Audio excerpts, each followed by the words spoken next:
Welcome to a new video from the Parts channel. Well, I'm going to make a short video, but I find it very interesting. They brought us to the workshop in Opel Grandland with a PureTech engine. This one has the 1200 turbo gasoline engine. The owner has brought it so that we can change the distribution because it is already 5 years old. Look, in addition to those 5 years, it also has 89,999 kilometers. That is a lot of kilometers for this engine without changing the belt. You will see why. Look, if you want to check how the distribution belt in the engine of your car and that it has a wet belt, that is, bathed in oil, as in this case, as you can see it by removing the oil filler cap, there it is. On the right, there it is. You can see its condition. In this case, this is the strap, and you can see that it has quite a few cracks. This strap could have broken a long time ago. You will see why. This one has more problems than that, but everything comes from that same thing. Look, there you can see the distribution belt, which is all cracked and, well, apart from being cracked, it is frayed. And of course, it has lost material. And the material that the belt loses in this engine, ends up deposited in the engine oil. Look, here it is already loose. There you see it. There you can clearly see the depth of those cracks. You see that it is all cracked. This belt could have broken a long time ago and have seriously damaged the engine. But as I say, this also causes another problem. You know that in these engines, there is a lot of talk about why this happens. Because of course, since it is a belt that is bathed in oil, it is normal for it to be hydrated. But as you have read in many places, the problem is that part of the fuel that is not burned in the cylinders ends up going down to the crankcase and mixes with the engine oil. And then it is what causes these problems, the fuel.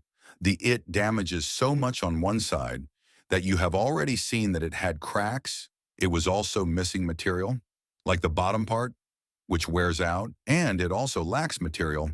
And all of this, as I say, ends up deposited in the oil with consequences. Look, you'll see, this is the oil pump.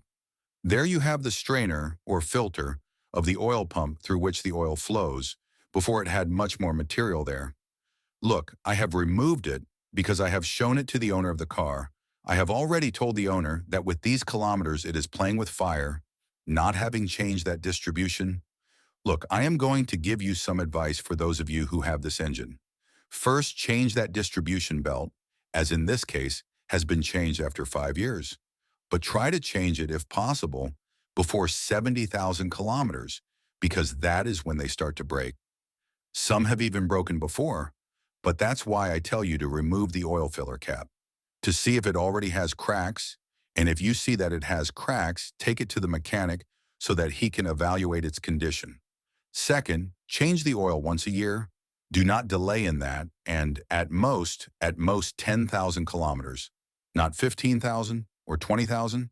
And this is because residues accumulate in the oil, and that fuel also accumulates, in this case, gasoline, which passes through the cylinders, that it does not end up burning in the combustion chamber.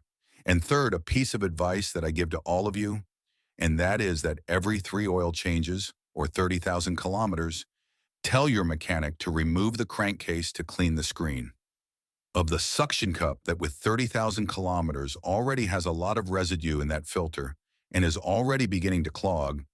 There are also pieces that are so small that they end up passing through the sieve of the suction cup due to the suction, and those small pieces can cause you serious problems also inside the engine. Well, here you have this short video. If it has been useful to you, then don't forget to give a like and subscribe to the channel.